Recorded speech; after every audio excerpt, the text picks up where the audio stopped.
Well, good morning, everybody. Steve and I are switching places today. We gave him a little bit of a week off this week, so I will be speaking. He'll be back next week. Don't get scared. And we are beginning a series on the family. And today I'm going to be talking about family goals, and that there are certain goals that every Christian family should have. There are goals that if we're going to be mission-minded, we need to have goals that reach out beyond ourselves. I'm going to admit something to you. Every now and again, I'll see somebody, because I have two children myself, and I'm always thinking about the best ways to raise them. And every now and again, I'll see somebody, and I think, where did their parents go wrong? And I'm like, Angie, you see that? We need to find out. Let's go ask. So and one of the things that we have discovered is that if you do not decide what values your family is going to embrace, you may value anything, but your children especially. One time, this was just this last summer, Angie and I, we celebrated our 20-year anniversary, and yeah, she's lucky. Celebrated our 20-year anniversary and went on vacation together, and so she really wanted to see where we're at. She really wanted to see sea turtles. Just all excited. And I'm like, okay, so sea turtles, and we had not seen none, and she was really getting bummed out about it. And we ran into somebody while we were on vacation and told them about what we were going through. Angie was talking to her first, told her about it. I come along later, and she says, your wife told me about how you wanted to see sea turtles, but don't worry, I conjured some for you. Your hearing is fine.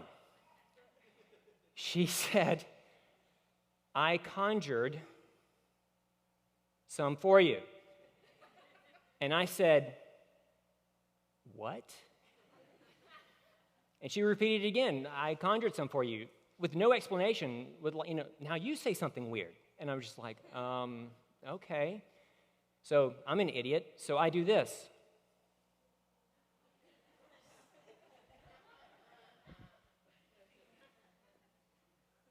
Just kind of, really hoping for some explanation. She said, well, they're still in the ocean, silly.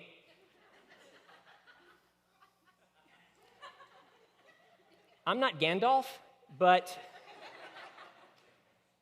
that sounds a lot like you did nothing. I think you skipped a step. That would be like me saying to you, are you hungry?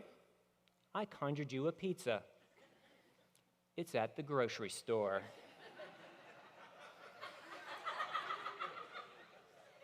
So we're like, okay, thank you, and we ran. So the thing is, the next day, we saw 0 sea turtles. Not one single sea turtle. Other people we were with saw them. We didn't. They were like, ooh, sea turtles. Where? Oh, they're gone. I think she made them faster. So she might want to consider enrolling for one more year at Hogwarts. And just as a side note, Angie and I, it was awkward for like 5 minutes. We laughed about that for 3 whole days. We really wanted to go back and thank her, not because of just because we'll be telling the story for 15 years. Thank you so very much. If you do not set the tone in your family for certain values, certain truths, you may gravitate towards anything, but your children especially, they need the truth, and they will search it out, mainly just by watching others. They need love. We're going to talk about that too. And if it's not provided within your family, they will find it somewhere else, regardless of whether it is a good source or a bad one. And so every family needs to have goals. And I believe that they should be Christian-based, and I believe that they must be adhered to very, very, they need to be adhered to on a consistent basis. Really strive to find ways to inject certain things into your family, certain values and certain truths. So what we're going to talk today about is sort of a foundation and just several goals that every family should have. And then we're going to look at each of those in somewhat detail, but Steve will be talking about some other things as we come along. So I just want to sort of set a baseline today and talk about those things and about the fact that a mission-minded family, a Christian mission-minded family, must reach beyond itself. And to do that, there are certain goals you must have. And the first goal is this one. We have to look upward. We have to look upward. In other words, we have to be looking to God to set the standard in our family. Your notes say one verse. I actually changed that as I was looking at things just as recently as last night. I was like, this verse hits it a little bit better squarely on the head. I'm going to be looking at Deuteronomy 6:7, and we're going to throw that up on the board too if we can. Deuteronomy 6:7. You must commit yourselves wholeheartedly to these commands that I am giving you today. This is God speaking to the nation of Israel, talking about how the family and even the government must work, but this part talks about the family especially. The commands that I'm giving you today, repeat them again and again to your children. Talk about them when you are at home and when you are on the road, when you are going to bed, and when you are getting up. In other words, there must be a consistent exposure to the teachings that God has given us. And it also must be understood that parenting and spiritual growth are not two different things. They're, in fact, one and the same. Spiritual growth and parenting the way God intended it to be, are one and the same. And we have to be striving to keep God in the middle of things. It's not to be compartmentalized, and spiritual growth is not to be delegated to someone else. It has to be centralized in the family. It isn't delegated to school, especially. It's not delegated to even a Christian school, not even the church. It has to be centralized in the home. And it has to be understood also that I don't know about your kids, but my kids go out every single day, and they get all kinds of things downloaded onto their pristine little hard drives that we have to sort through and say, yes, that's right, nope, that's wrong, that's insane, delete that. Just please delete those. You have to be constantly making sure that they are going in the right direction and be willing to answer the questions. There's two big reasons why children growing up in a family where it's a Christian family, but they sort of drift away later. There's usually two reasons. Christian living was not exemplified, and the second one is that questions were not answered. Questions were not answered. Mom, why is this in the Bible? I don't know. Just believe it. That's not an answer, guys. Don't do that, okay? They're going to come to you with difficult questions. And if you don't have an answer, say, I don't know. But we'll look it up together. Christ must be in the center of your family. And they're going to come to you with those questions. They're going to be legitimate questions. And it's okay for them to ask. They're not backsliding. They're not leaving the faith. They are asking the same questions that you wrestled with at their age. You must keep Christ in the center of the home. And they must be guided, and they must not be sheltered. And please, please, please, do not be one of those parents that say, well, I don't want to force anything on my kids. They'll just discover it later along the way. No, they won't. They're not going to go to Barnes & Noble to the philosophy section and do research, okay? They're not going to get to philosophy websites and just start Googling Wikipedia pages, all right? They're going to watch what you say and what you do and see if it lines up. We don't do that with anything. Are you waiting for your children to discover hygiene? No, that would be dangerous. Take a shower. Use soap. I don't want to. You smell like a kennel. Scrub your body. You don't just wait for them, oh, well, they'll discover it. No, we don't do this with anything else. We must guide them into these things. Christ must be in the center of your family, and you must be exemplifying that behavior, okay? We must look upward and keep Christ center. The second thing we need to do is we need to be looking inward. We need to be looking inward. So here's the problem. I've been in ministry for 26 years now, a quarter of a century. Wow, I just got depressed. Okay. Didn't do the math on that beforehand. The number of sermons I've heard on the family, I've heard maybe dozens at least, probably hundreds. Lots of books, lots of blogs, lots of magazine articles, and 90 to 95% of the time, what they talk about is structure. The structure of the Christian family. Man, head of the household, wife, second in command, kids, do what they're told to do. That's the Christian family. Now go. And that's only part of it. Many of you, myself included, grew up in a home where that structure was a part of your home, and it was a horrible, horrible place to live. Or it was a very distant place to live.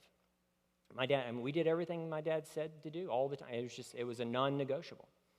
But my dad he was this guy that lived in my house. There was no relationship there. There was no, both my parents have passed on. When he passed away, I didn't mourn him so much as the relationship we were supposed to have. And when I was told the news that he passed away, it was kind of like that uncle. You know that uncle? You've met him a couple times. He passed away, and just that was sort of the extent of the feelings that I had. Don't be just that family. It can't just be the right structure. There has to be character as well. And there's 4 main character qualities that I just want to go over with you briefly. But there are 4 qualities that you want to constantly be looking for to make sure that they're there in your family, because we all naturally drift away from them, okay? When we're honest with ourselves, we drift from these values like just a slow-moving tide, and we have to constantly make sure that we get this focus back in the middle of our families. So 4 things. First, there must be unconditional love. Unconditional love. 1 John 4, 10 through 13 really talks about this. Verse 11 really nails it on the head. Dear friends, since God loved us that much, we surely ought to love each other. No one has ever seen God, but if we love each other, God lives in us, and his love is brought to full expression in us. There must be love. And let me tell you this, love is a choice. Love is a choice. I was like many of you. I thought I'm going to get married, and love is just going to flow naturally. We're just going to love, love, love all the time. Just love. Nope. Love is a choice. When you're telling your child to do something for the 97th time, let me tell you, love becomes a choice. There's child abuse and there's love. And I'm telling you right now, it's not just because I'm dead inside. Love is a choice. You have to choose that. And we hold grudges. We keep lists of wrongs. I can't believe that was done. I just can't, just all the time. Love is a choice. And you have to choose to love your family members, okay? Unconditionally. That means all the time, okay? Love must be in that family. The next thing we need is skipped ahead. No, I didn't. There it is. Unlimited forgiveness. Colossians 3:13, make allowance for each other's faults and forgive anyone who offends you.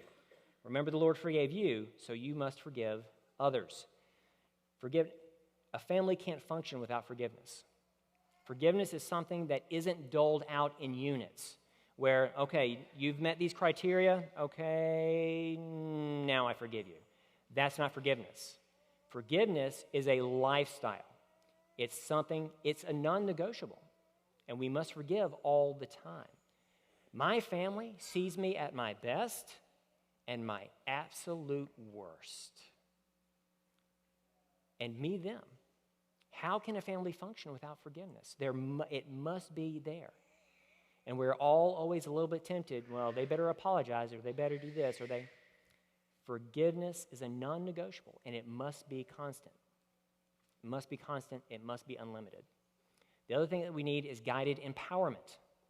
Guided empowerment. Now, in Ephesians 4, starting at verse 13, it talks about how each one of us is a part of God's church, and that just like a body, we all have a special role to play. And as parents and as spouses, we must be constantly helping each other discover the roles that we are supposed to play, not just in the family of God, but in the world in general. Our children especially, we need to be guiding them to help them understand their strengths, their unique personality, and unique makeup. And let me tell you, it's frustrating. Not for me. In the terms of me talking to my kids, it's frustrating for them. They're still wondering, what am I going to do? What are my strengths? What is it that God wants me to do? They're 11 and 12, and they're already asking these questions. And I see the frustration on their face, and I have to just say, well, it takes time. You have to understand. God's still helping you grow. And there are things that we see already. Focus on those things. And so there needs to be encouragement. There needs to be empowerment. There needs to be a guidance there. Okay? And with that, a trust in God, that He will deliver. He will deliver. You approach God with the sense of, I'm going to do your will. He's going to show you what it is over time, what you should be doing. And then lastly, there must be intimate trust. There must be intimate trust. In Ephesians 5, we're reminded that a man leaves his father and his mother and is married and joined to his wife, and the two are united into one. That's the goal of every marriage, is unity, oneness, and that happens when there's trust, and that trust must reverberate through the entire family. Spouse to spouse, parents to children. And in Proverbs 31, it talks about how her husband can trust her, and she will greatly enrich his life. She brings him good, not harm, all the days of his life. Trust is something that is garnered, gathered, collected slowly over time, and can be lost like that. We must be constantly earning the trust of others in our families. And understand that when it comes to trust and all of these other things, I'm not talking about what your family should be doing for you. What I'm talking about is what you should be doing for your family. And it will be reciprocated, I promise. You must be constantly fostering trust. There are times where one of our kids will come to us. This is one of many things that we do to try to just make sure that they can trust us. They will come to us, remember those things that they need to delete. Mom, I heard the word today. What does that mean? Like, all right, well, here is the textbook definition of that word. And we tell them, here's what it is. Don't use it. I'll snatch the life right out of you. But here's what it means. Because we want them to come to us. I do not want my two girls saying, well, whatever you do, don't go to mom or dad. They'll just make something up, or they'll just, kind of brush it under the carpet. You do not want that. You need to be fostering that trust. I'll never forget, I went to my parents with so many questions, all unanswered. I just can't tell you. I'll never forget, my dad owned about half a dozen head of cattle. And I'll never forget this. I was like 7 years old. And I said, Dad, look, there's a cow. And he said, that's not a cow, son, that's a bull. How can you tell? Silence. Nothing. I'm just like, waiting. I was never told anything. You have to build that trust. They have to know that they can go to you and get what they need. Now, there are times when they'll come to us and we're like, we're not ready to discuss that just yet. We don't tell them truths that are inappropriate for them depending on their age. I say, we're going to put that on the shelf until much, much later. If I try to talk about it now, I will cry and scream. So just trust me, shelf. But you have to be willing to discuss things with them. Tell them the truth, be open, and let them come to you and talk to you. No matter how difficult, embarrassing, or awkward it may be. Okay? Lastly, our third goal is this: outward. We must be looking outward. If we are going to be mission-minded, we must look beyond ourselves. In Genesis 18, and 19, this is one of those verses that I often gravitate towards when it comes to family. And not too many people would consider this a verse about the family. But what's happening here is God is talking about Abraham and his lineage. And he says this, Genesis 18, starting at verse 18, "For Abraham will certainly become a great and mighty nation, and all the nations of the earth will be blessed through him. I have singled him out so that he will direct his sons and their families to keep the way of the Lord by doing what is right and just. Then I will do for Abraham all that I have promised." God is talking about two events here. The first one is this: down the line of Abraham, down the line of his lineage, there will one day be a man born named Jesus. He is the Christ, he is the Messiah, and he will die for the sins of the world. And anyone, anywhere in the world who accepts that forgiveness will be given eternal life and will be given the grace and forgiveness. And anyone, anywhere, can accept that grace, love, and forgiveness from Christ. The other thing is that Abraham is going to set an example for all other nations. He and the nation of Israel, part of the nation of Israel's job wasn't to just be the people of God solely, but to be an example of what God's people should look like. And Abraham was the starting point of that. He was to exemplify what it meant to live for God. And he was to teach his sons and their families, who in turn would teach their children and their children and their children.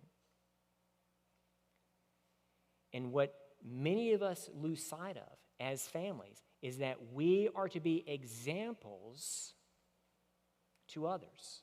We are to be examples of what it means to live above a lot of the chaos and insanity that comes from just living on planet Earth.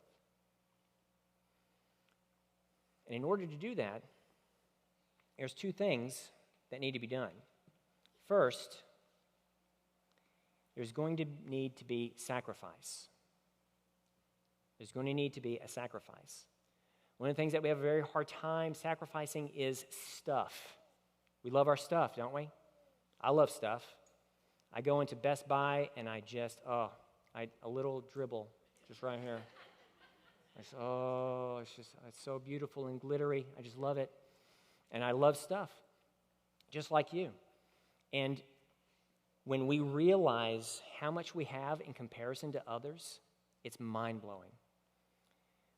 There's a couple of stories that Angie shared when she went to Cambodia that stand out to me. One of them being the mom, baby in her arm.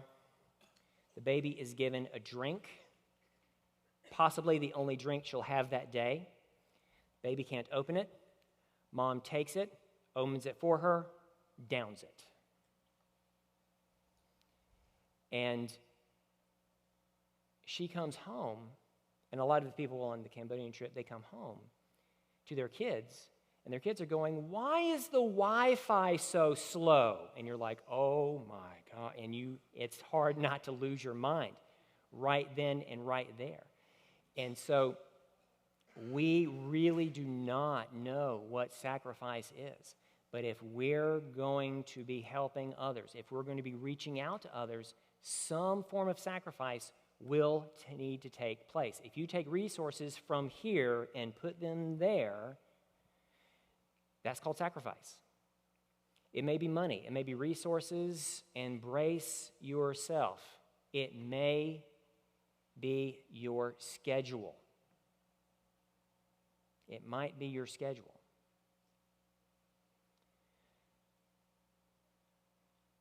And I think we hold on to that. I think we hold and clutch onto time almost more than our resources a lot of times. Like I said, I've been doing ministry for quite some time, and I'll see a family come in, and they'll join the church or start attending the church, and they'll say, "Yeah, we really like it here." I'm like, "That's great, but we won't be here very often." I'm like, "Okay, how come?" "Well, you know, my son has tennis and basketball and football, and my daughter has dance and rock climbing and basket weaving, and they have this on the weekend. There's a national basket weaving contest coming up, so it's in Alaska, so we need to drive up there." And so I'm just like, "Okay, well," and I've seen it so many times, I know what's going to happen. They come a couple times, and then they drift away. Because I'm nothing against basket weaving, but you may need to sacrifice some things if you're going to allow your family to be mission-minded. And that's really something that you need to be discussing with God. What is it that I need to be doing? What do we have to offer? And what should we be giving? The other thing that we need to have is an openness to others. There must be an openness to others. It's very tempting. This is a Southern phrase. It's very tempting to just focus on you and yours. Those of you that grew up in the South, you've heard that phrase before. Well, you need to be worrying about you and yours. That's part of it. The other part is others. We need to be open to others. And that really is something that's, I don't know, it's just we gravitate towards just taking care of the bare minimum. Our lives are so busy and fragmented, and our lives are filled with busy work and Twitter posts and Facebook and getting that job done and these other things and running that errand and all of this and the kids, and we have to make sure, I don't have time. And we're so inundated with stuff, time, and just these little trivialities that we don't really have the desire to be open to others. And we would never come around and say, "You know what, I'm just taking care of my family and no one else. The caring stops now." We would never say that. But consciously, subconsciously, we make these decisions, these little decisions, every single day. We really need to be asking ourselves, am I being open to others and to what they may need and to what's going on with them? I'm going to go ahead and ask the worship team to come on back up. And while they do that, all I'm asking you to do is really to just spend some time as a family asking, God, what is it that you would have me do? Is there some area that I need to be doing a little bit better in? Is there an area that maybe needs to be eliminated? Does my calendar need to be reshuffled? What is it that you would have me do so that we can be more Christ-centered? So that we can be on mission for you. And strive to be obedient. Start small, but do something. Some of you may be saying, I don't know what it means to have Christ in the center of my family because I don't really know what it means to have Christ in the center of my life. Well, we've got something for you. Here at Spout Springs, we have something called our Blue Bag Ministry. There's some, they look just like this. There's some on the corner of the stage, each corner, some in the back as well. And if you pick one of these up, that means that you're ready to accept Christ as your Savior and to know what it means to have Him as your forgiver and your leader. Someone will come alongside and they'll just take over. They'll just explain it in very simple terms, and it'll take about 7 or 8 minutes. Okay. We also have our communion stations. There's one in the back and one right over here if you want to take communion this morning. We also have the cross that's always open for you to pray at. We've also got someone over there that can pray with you if you choose. But take some time to really ask yourself, what value is it that I might just be slowly, imperceptibly drifting away from? And what do I need to do to make sure that we are pursuing that as a family? What do I need to do? And really, because it's not about what I think, it's not about what Pastor Steve thinks. This is about your family and God. Every family is unique, just like every individual is unique. And He's going to have a unique goal and calling for each of you and for each of your families. So it really is about going to Him and just saying, what is it that you would have me do? And being attentive. But take the time to ask just that one simple question. What would you have me do? What would you have us do as a family? Would you stand with us?